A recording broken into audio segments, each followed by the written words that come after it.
नमस्कार दोस्तों। हर दिन सूर्य की तरह आपके जीवन में भी अवसरों का प्रकाश हो। इसी के साथ मैं मनोज अपने YouTube channel Uttarakhand unique study में आप सबका स्वागत करता हूं। Education web series Uttarakhand history में आज हम पढ़ेंगे कुमाऊं का चंद्रवंश।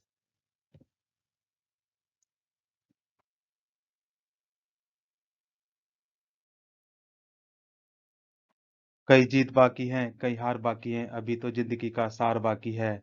यहाँ से चले हैं नई मंजिल के लिए, यह तो एक पन्ना था, अभी तो पूरी किताब बाकी है।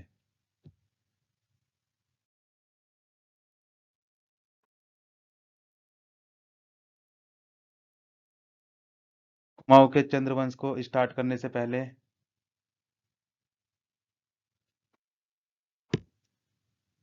मायने ये नहीं रखता कि आपकी फोटो पर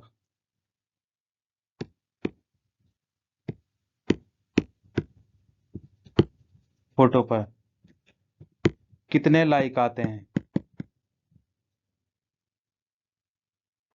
मायने ये करता है दोस्तों कि आप खुद को कितना लाइक करते हैं। इसी के साथ चलिए स्टार्ट करते हैं। कुमाऊं का चंद्रवंश। कुमाऊं का चंद्रवंश का संस्थापक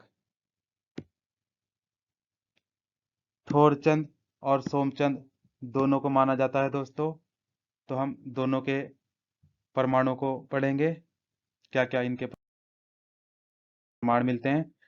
सोमचंद के संस्थापक होने के प्रमाण एटकिंसन सबसे पहले देते हैं। एटकिंसन चंद्रवंश का संस्थापक सोमचंद को मानते हैं। और ब्रह्मदेव के कुमाऊं राज्य में अराजकता फैली हुई थी दोस्तों, और कुछ जो है लोग कन्नौज नरेश के पास गए। तब नरेश ने सोमचंद को भेजा और इसने शीघ्र ही क्या किया, सब कुछ ठीक कर दिया। और ब्रह्मदेव ने क्या किया, अपनी पुत्री का विवाह सोमचंद से करा दिया और दहेज में दे दिया चंपावत। और सोमचंद ने सूर्या में एक किला बनाया तथा शासन करना शुरू कर दिया। और इलियट ने बताया कुमाऊं के राजा कन्नौज के शासक फूर अथवा भोर के वंशज थे। भोर का वंशज था, सॉरी माफ करना, भोर का वंशज था। शासनकाल 1018 ईस्वी से 1027 ईस्वी तक बताते हैं। और एक धारणा गंभीर देव ने अपनी कन्या का विवाह कराया था सोमचंद से तथा चंपावत का शासक बनाया था। एक धारणा इसकी यह मिलती है। थोरचंद या थोरचंद संस्थापक होने का प्रमाण है। पहला प्रमाण है report on Kumaon and Garhwal पुस्तक से मिला, जो कि 1813 ईस्वी में डब्ल्यू फ्रेजर द्वारा लिखी गई थी। इसमें लिखा है 17 या 17 वर्ष की उम्र में यह आया था। कहां पर, कुमाऊं में। दूसरा प्रमाण किंगडम ऑफ नेपाल पुस्तक से मिलता है। इसने इसका लेखक 1881 ईस्वी में फ्रांसिस हैमिल्टन है। और इसमें जयदेव त्रिपाठी के पुत्र कनक निधि प्रेम निधि के आधार पर लिखा गया है दोस्तों कि क्या थोरचंद झूसी से आकर नेपाल के राजा के यहाँ क्या करता था, नौकरी करता था दोस्तों, नौकरी। और साथ में जयदेव भी था। और झूसी करवीरपुर के अधीन था। जयदेव, सॉरी माफ करना, ये थोड़ी यहाँ पर टाइपिंग मिस्टेक है। जयदेव और थोरचंद ने अपने लोगों को बुलाकर चंपावत में कुर्मांचल राज्य की स्थापना की। और बाद में यही हो गया कुमाऊं। कनक निधि इस घटना का इस घटना को 350 वर्ष पुराना बताते हैं।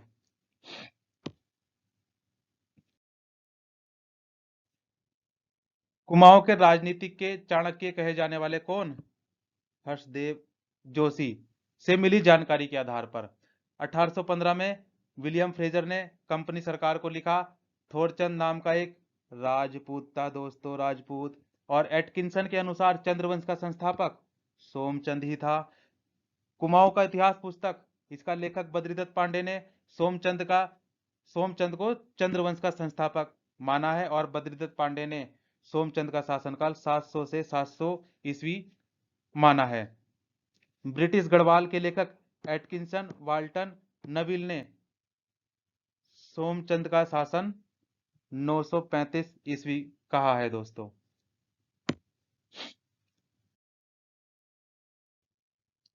इंसाइक्लोपीडिया ऑफ उत्तराखंड कौन जाने जाते हैं? शिव प्रसाद डबराल। सोमचंद का शासनकाल 665 ईस्वी से 700 ईस्वी के मध्य बताते हैं।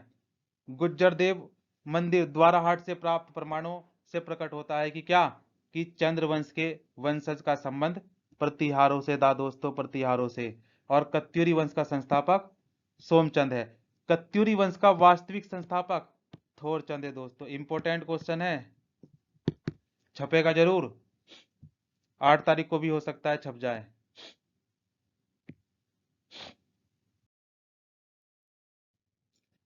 तारीख ए यामिनी पुस्तक में फूर राजा को महान वीर पोरस का वंशज बताया है दोस्तों, पोरस का। इसका लेखक फरिश्ता है, इसका तारीख ए यामिनी का। आ जाए तो छाप लेना। डॉक्टर श्यामलाल के अनुसार प्रयाग में गंगा पार झूसी के निवासी कुमाऊं के चंद्रवंशी थे दोस्तों, कुमाऊं के चंद्रवंशी। और झूसी इलाहाबाद के फूजपुर में गंगा नदी के तट पर है। इतिहास में इसे चंद्रवंशी राजाओं की राजधानी प्रतिष्ठान कहा दोस्तों, प्रतिष्ठान। सोमचंद के आगमन के समय ब्रह्मदेव का आधिपत्य था, बिल्कुल सही बात है। हमने दोनों प्रमाणों में जाना, एक में क्या था कि ब्रह्मदेव आया था, और इसका एक साक्ष्य या प्रमाण कह सकते हैं मिलता है क्या, कि कुछ ब्राह्मणों ने इसे कहा था क्या, सोमचंद को, कि आप जो है उत्तर की ओर प्रस्थान करो या उत्तर की ओर यात्रा करो और आपका जीवन जो है मंगलमय होगा। इसी कारण जो है इसने उत्तर की ओर यात्रा की, और यात्रा के दौरान इसे जो है ब्रह्मदेव मिला, जो कि कुमाऊं में क्या कर रहा था, शासन कर रहा था। एक धारणा यह भी मिलती है। और चंद्रवंश की स्थापना 1020 तथा 1025 ईस्वी के मध्य मानी जाती है।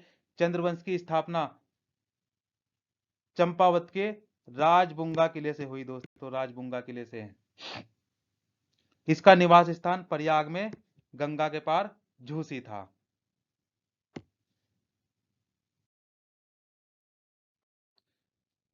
चंद्रवंश के स्रोत बालेश्वर मंदिर में मिले, कराचल देव का लेख मिला, गोपेश्वर त्रिशूल लेख मिला, और बास्ते तामपत्र मिला। मझेड़ा तामपत्र से चंद्र व बम शासकों के संबंधों का पता चलता है दोस्तों। बास्ते तामपत्र में मांडलिक राजाओं की सूची से संबंधित है। और पाभे तामपत्र का संबंध चंद्र शासक विजय चंद से है दोस्तों, विजय चंद से। सॉरी, माफ करना, थोड़ा गला आज खराब है। मुनाकोट तामपत्र के करों से संबंधित बताए गए हैं। चंदों की प्रारंभिक राजधानी चंपावत में चंपावती नदी के तट पर स्थित थी। बाद में अल्मोड़ा राजधानी बनाई गई। देवी सिंह या देवी चंद के समय देवीपुर राजधानी मानी गई। चंदों के समय राजमहल को चो महल कहा जाता था दोस्तों। और चंद राजाओं की वंशावली मानवदय काव्य में दी गई है। और आप कमेंट में बताएंगे कि मानवदय काव्य की रचना किसने की है।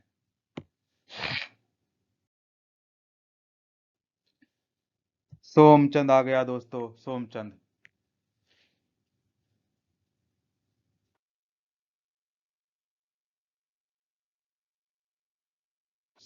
सोमचंद ने चंद्रवंश की स्थापना 1020 से 1025 ईस्वी के बीच की होगी।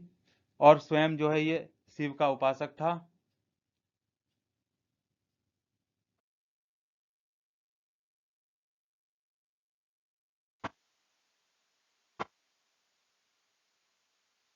दसवीं शताब्दी में लोहाघाट के पास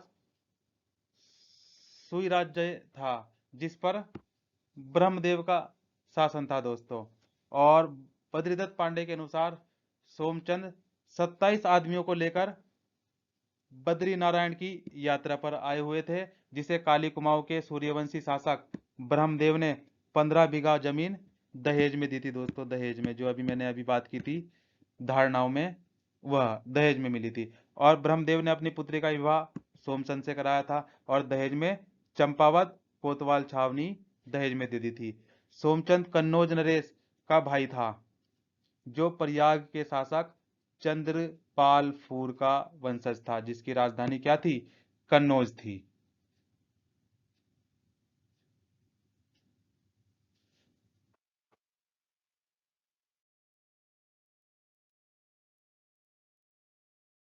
एटकिंसन, वाल्टन, बद्रीदत्त पांडे ने चंदों का मूल निवास प्रयाग के निकट झूसी बताया, जबकि इलियट के अनुसार चंदों का मूल निवास झांसी था दोस्तों। और समूचे काली कुमाऊं में अनेक खस, नाग, द्रविड़, मेद, चालान आदि जो है ठकुराइयों का राज्य था। समूचे राजा दो धड़ों में थे। मेहरा जो कि क्या था, मुखिया था, और दूसरे थे फत्याल। सोमचंद ने सर्वप्रथम द्रोणकोट के रावत राजा को परास्त किया। सोमचंद ने मेहरा और फख्तियालों को मंत्री और सेनापति बनाया। देखो, जब इसने शासन करना शुरू किया होगा, जब लोग तो वही होंगे, लोग थोड़ी ना लेके आए होंगे, अभी कुछ ही चंद लोगों के साथ ही आया था, और इसे दहेज में जो है चंपावत मिला था। ब्रह्मदेव ने जब अपनी पुत्री का विवाह इससे कराया था, तो अब इसको तो शासन करना था। तो सोमचंद ने क्या किया, वहीं के लोगों को, जो कि मेहरा मुखिया होते थे, फख्तियाल थे, मेहरा को और फख्तियाल को मंत्री और सेनापति बना लिया। और मुख्य सेनापति इसका कालू तड़ागी था दोस्तों। मेहरा लोग कटोलगढ़ व फख्तियाल लोग डुंगरी में रहते थे। सोमचंद ने ग्रामों में नियुक्ति भी की, बूढ़ों की, सयानों की। यहाँ गांव में पुलिस का कार्य भी करते थे। यही गांव में जो है क्या करते थे, पुलिस का कार्य भी करते थे। पुलिस कांस्टेबल, जिसकी भर्ती अभी का जो पेपर था 8 जनवरी को हुआ है। और कर वसूली का कार्य भी यही करते थे। लगान राजा तक पहुंचाने का कार्य भी यही करते थे।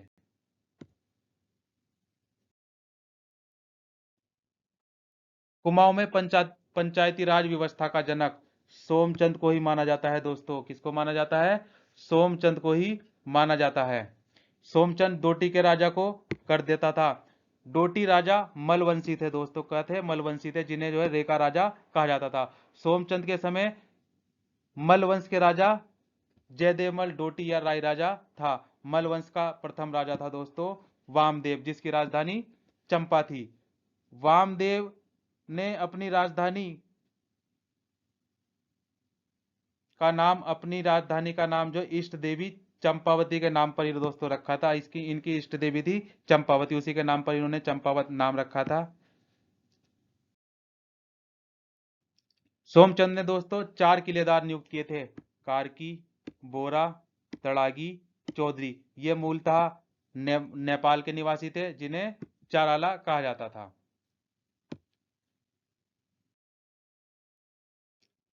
सोमचंद ने ध्यानीरो, सालम व रंगोड़ा पट्टियों को अपने राज्य में मिलाकर राज्य का विस्तार किया। सोमचंद का उत्तराधिकारी दूसरा चंद्रवंश का शासक आत्मचंद कत्यूरानी रानी से उत्पन्न पुत्र था, जिसने 20 वर्षों तक शासन किया। तीसरा चंद्र शासक पूरणचंद था। इसका शासनकाल 1066 से 1084 ईस्वी तक था। इंद्रचंद, और इंद्रचंद से पहले मैं आपको कुछ कहना चाहता हूं। वो क्या? मंजिल पाने के लिए तेज रफ्तार नहीं, सही रास्ता।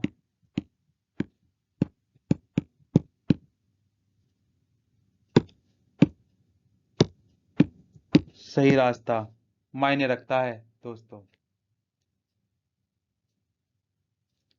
कलयुग कलयुग है दोस्तों, कलयुग। करेला बनो, मिठाई बनोगे तो मिट जाओगे।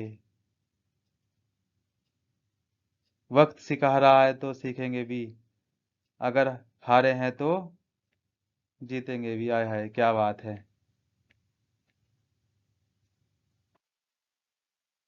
जोखिम लिए जोखिम लिए बिना तरक्की गवर्नमेंट जॉब संभव नहीं है दोस्तों। चलिए स्टार्ट करते हैं। इंद्रचंद।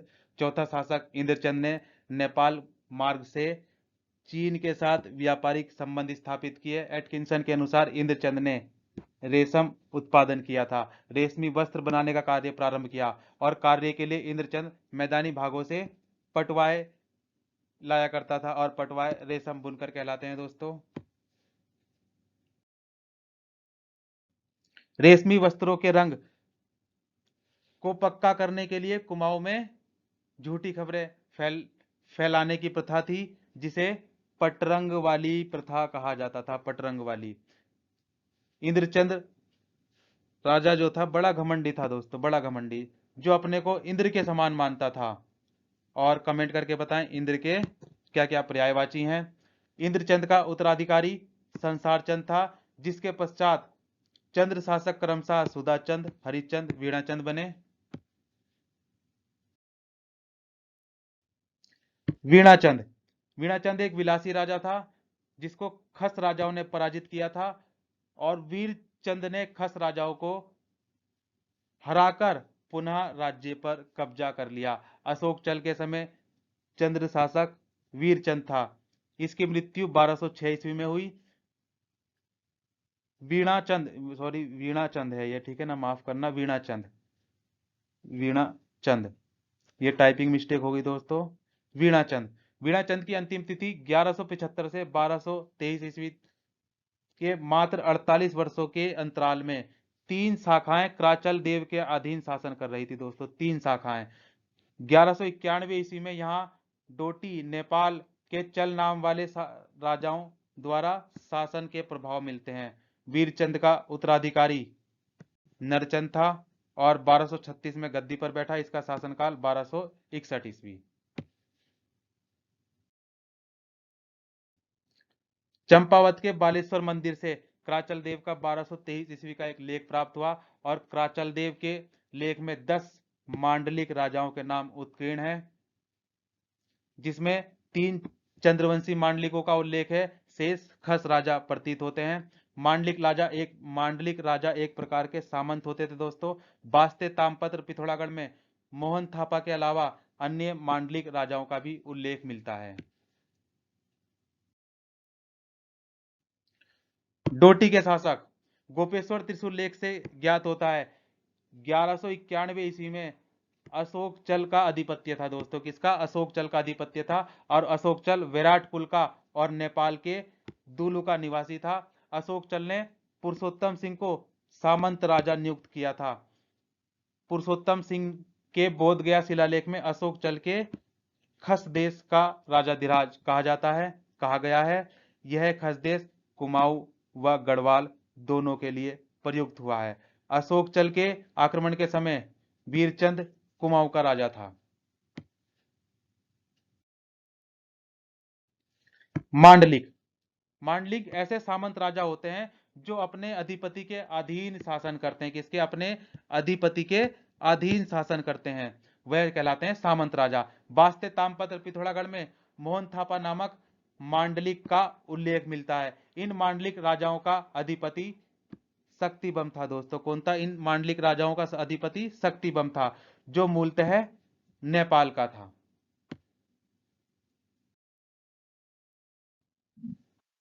ठोरचंद। हर्षदेव जोशी ठोरचंद को कुमाऊं का शासक मानते हैं, और कुमाऊं का स्वतंत्र शासक मानते हैं। एटकिंसन के अनुसार थोरचंद का राज्यरोहण 1360 ईस्वी में हुआ। उसने 1281 ईस्वी तक शासन किया, और थोरचंद का उत्तराधिकारी कल्याणचंद प्रथम था। इसके बाद त्रिलोकचंद अभयचंद का नाम आता है। 1303 ईस्वी में त्रिलोकचंद की मृत्यु हो गई। अभयचंद पहला चंद्र वंश का ऐसा शासक था जिसका प्रमाण सूचना उसके स्वयं के अभिलेखों में मिलती है, स्वयं के अभिलेखों से मिलती है। और अभयचंद का प्राचीनतम ज्ञात अभिलेख 1360 ईस्वी का चंपावत के मानेश्वर नौले से प्राप्त हुआ। अभयचंद का वार्षिक श्राद्ध पर ज्ञानचंद ने तामपत्र द्वारा भूमि दान का अभिलेख मिलता है। करमचंद एक वर्ष शासन करने के बाद मणिकोट राजा के पास गया, जिसके पश्चात ज्ञानचंद गद्दी पर बैठा दोस्तों। ज्ञानचंद गद्दी पर बैठा। ज्ञानचंद। देना शुरू कर दो, आना खुद शुरू हो जाएगा। इज्जत भी और दौलत भी और जॉब भी। ज्ञानचंद 29वां चंद्र शासक था। गरुड़ ज्ञानचंद इसका नाम था पूरा। इसका शासनकाल 1365 से 1400 ईस्वी तक रहा और विष्णु का उपासक था। वह शिव का उपासक था। सोमचंद शिव का उपासक था। 1378 ईस्वी में एक तामपत्र मिला। अभय चंद का वार्षिक श्राद्ध पर ज्ञानचंद ने तामपत्र द्वारा भूमि दान का उल्लेख मिलता है। जस्ट इससे पहले वाली स्लाइड में अभी हमने बताया था आपको। ज्ञानचंद का पहला शासक जो दिल्ली दरबार में गया। ज्ञानचंद पहला शासक था जो दिल्ली दरबार में गया। इसके समय दिल्ली का सुल्तान फिरोज शाह तुगलक था। फिरोज शाह तुगलक ने ज्ञानचंद को गरुड़ की उपाधि दी थी दोस्तों, गरुड़ की उपाधि। और तराई का क्षेत्र ज्ञानचंद को दिया। एटकिंसन के अनुसार उस समय मोहम्मद बिन तुगलक था दोस्तों, जिस समय यह दिल्ली दरबार में गया था। लेकिन मोहम्मद बिन तुगलक का कार्यकाल तो 1325 से 1351 ईस्वी तक था।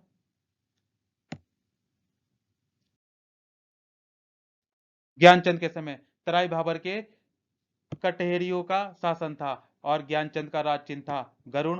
विष्णु का यह उपासक था। सेरा खड़कोट तामपत्र में ज्ञानचंद को राजाधिराज महाराज कहा गया।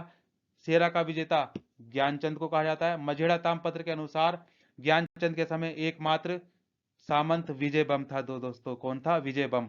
गोबासा तामपत्र में ज्ञानचंद ने 1418 ईस्वी में देवराज तिवाड़ी को एक ग्राम दान में दिया था।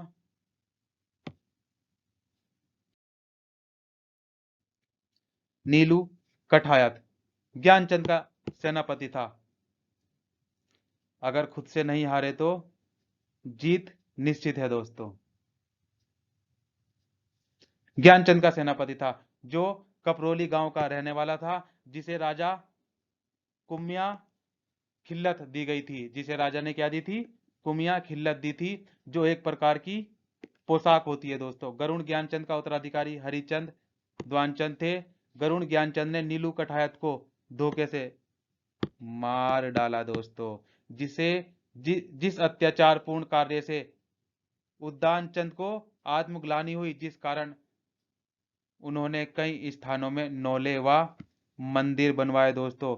बद्रीदत्त पांडे के अनुसार ज्ञानचंद ने चंपावत में बालेश्वर का मंदिर बनवाया दोस्तों। 1 साल की मालगुजारी तमाम की माफ कर दी गई दोस्तों। जो मालगुजारी होती है ना, एक तरह से जैसे टैक्स होता है हमारा, ऐसे ही एक मालगुजारी होती है। वो 1 साल की मालगुजारी तमाम लोगों की जो है माफ कर दी गई। 1323 ईस्वी में बालेश्वर मंदिर तामपत्र का संबंध विक्रम चंद से था दोस्तों, जिसने उद्यानचंद द्वारा शुरू बालेश्वर मंदिर का कार्य पूर्ण करवाया था, जिसे ब्राह्मण कुंज शर्मा तिवारी ने योगदान इसके द्वारा योगदान प्राप्त हुआ था। भारती चंद जो खुद से बिगड़ जाते हैं ना, फिर वो किसी को नहीं मिलते। भारती चंद 35वां शासक भारती चंद 1437 ईस्वी में गद्दी पर बैठा, जिसका शासनकाल 1437 से 1477 ईस्वी तक रहा। भारती चंद के पवाड़े कुमाऊं इतिहास में बहुत प्रसिद्ध है दोस्तों। कुमाऊं इतिहास में पवाड़े भारती चंद के बहुत प्रसिद्ध हैं और हो सकता है ये क्वेश्चन आने वाले एग्जाम में छप जाए। पवाड़ों में भारती चंद व कुमाऊं की वीरांगना भागा धो नियान के द्वंद्व का वर्णन मिलता है दोस्तों। भारती चंद चंद्रवंश का सबसे पराक्रमी और साहसी राजा था दोस्तों। भारती चंद की सेना कटक में सभी जातियों व धर्म के लोग थे। इसकी सेना में जो है सभी जाति और धर्म के लोग थे। भारती चंद ने डोटी की दास्ता से छुटकारा पाने के लिए डोटी राज्य पर आक्रमण कर दिया दोस्तों। डोटी राज्य पर आक्रमण कर दिया।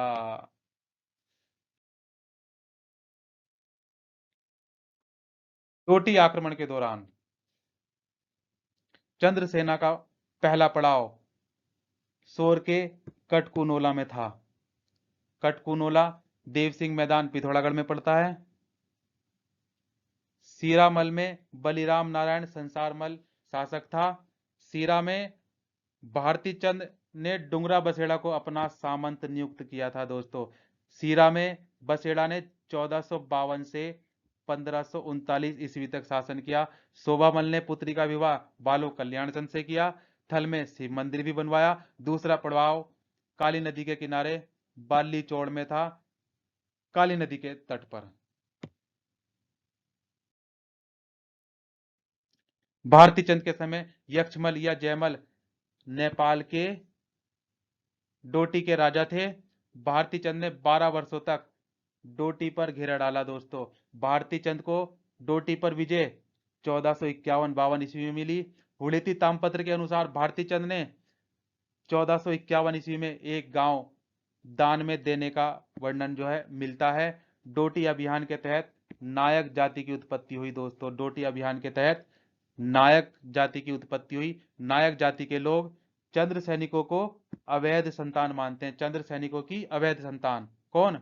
नायक जाति के लोग। नायक जाति के लोग चंद्र सैनिकों की अवैध संतान मानते हैं। भारती चंद ने अपने पुत्र रतन चंद की सहायता से सोर, सीरा, थल आदि अधिकार में कर लिए। सोर या पिथौरागढ़ में मल वंश का शासक बमशाह था दोस्तों।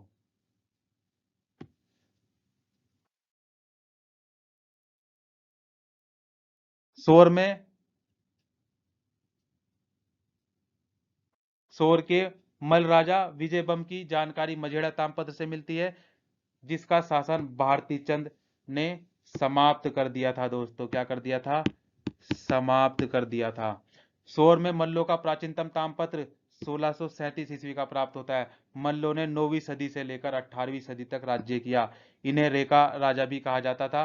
खेती खान तामपत्र में भारती चंद के दूसरे पुत्र सुजान कुंवर का उल्लेख मिलता है। लोहाघाट व हुड़ेती तामपत्र में कुंवर रतनचंद का नाम आया दोस्तों। चंद्रकाल के समय सीरा राज्य। सीरा का अर्थ भोजन या खीर होता है दोस्तों। सीरा का अर्थ क्या होता है? भोजन और या खीर। सीरा वर्तमान में डेडीहाट में स्थित है। डोटी मल शासकों के अधीन था। सीरा के मल स्वयं को राई या रेखा राजा कहते थे। यहां मल वंश का संस्थापक जगत मल को माना जाता है दोस्तों। सीरा को अपने राज्य में मिलाकर पर्वत डोटी कहा। कल्याण मल से पूर्व सीरा का शासक बली नारायण संसार मल था दोस्तों।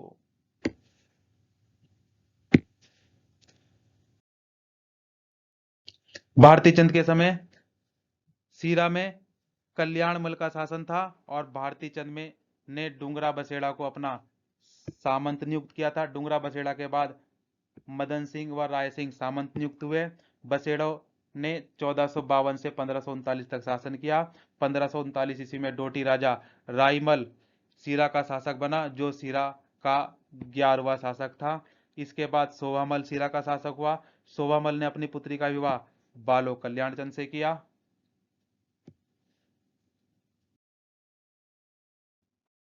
कल्याण चंद के पुत्र रुद्रचंद के समय हरिमल सीरा का शासक था दोस्तों। कौन? हरिमल सीरा का शासक था, जिसे रुद्रचंद ने 1590 ईस्वी में पराजित किया। रुद्रचंद ने थल विजय के उपलक्ष्य में यहां पर शिव मंदिर बनवाया था। सीरा से मल्लों का प्राचीनतम तामपत्र 1353 ईस्वी का प्राप्त हुआ। रतनचंद। रतनचंद, यदि आप अपनी जिंदगी में धीरे चलकर भी कभी नहीं रुके तो यकीन मानिए आप सबसे तेज चल रहे हैं। इसी के साथ आज का यह लेक्चर यहीं समाप्त होता है। Thank you. अगर मेरी वीडियो आपको अच्छी लगे तो लाइक करें। मेरे चैनल उत्तराखंड यूनिक स्टडी को सब्सक्राइब करें। और सब्सक्राइब दोस्तों कम हो रहे हैं आजकल, तो बढ़ चढ़ के सब्सक्राइब करें। और जैसे ही मेरे सब्सक्राइबर बढ़ने शुरू हो जाएंगे, एटलीस्ट 200 के आसपास पहुंच गए हैं या छूने वाले हैं, 200 का आंकड़ा छूने वाले हैं, और जैसे ही 200 का आंकड़ा पार होगा तब मैं आपके लिए लेकर आऊंगा उत्तराखंड का समग्र इतिहास 13 डिस्ट्रिक्ट, और उत्तराखंड का भूगोल, उत्तराखंड का इतिहास, कुमाऊं का चंद्रवंश, गढ़वाल का पवार वंश, ब्रिटिश शासन, गोरखा शासन, सभी में लेकर आऊंगा। और यह मैंने एक ऑनलाइन बैच स्टार्ट किया है, मात्र 100 रुपये, सॉरी माफ करना, परसेंट लग गया ये,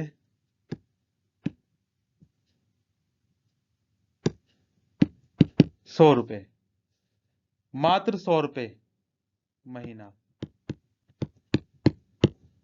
मात्र 100 रुपये महीना में आप उत्तराखंड की पूरी तैयारी कर सकते हैं।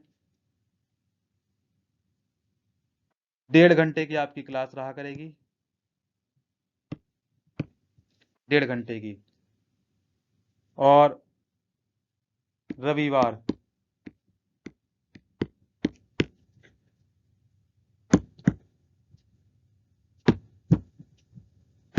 रविवार अवकाश रहा करेगा, बाकी सभी दिन क्लास हुआ करेगी। मात्र 100 रुपये महीना, 100 रुपये महीना दीजिए। और उत्तराखंड का जितने भी आपके वनडे एग्जाम हैं, 40 नंबर का आई थिंक जो है उत्तराखंड पूछा जाता है, इस 40 नंबर के उत्तराखंड में 35 से 38 नंबर आपके कवर हो जाएंगे इसी से। और मात्र 100 रुपये महीना आप दे सकते हैं। और अगर मेरी वीडियो आपको अच्छी लगे तो आप लाइक भी कर सकते हैं, सब्सक्राइब भी कर सकते हैं, और डिसलाइक भी कर सकते हैं। Thank you. जय हिंद।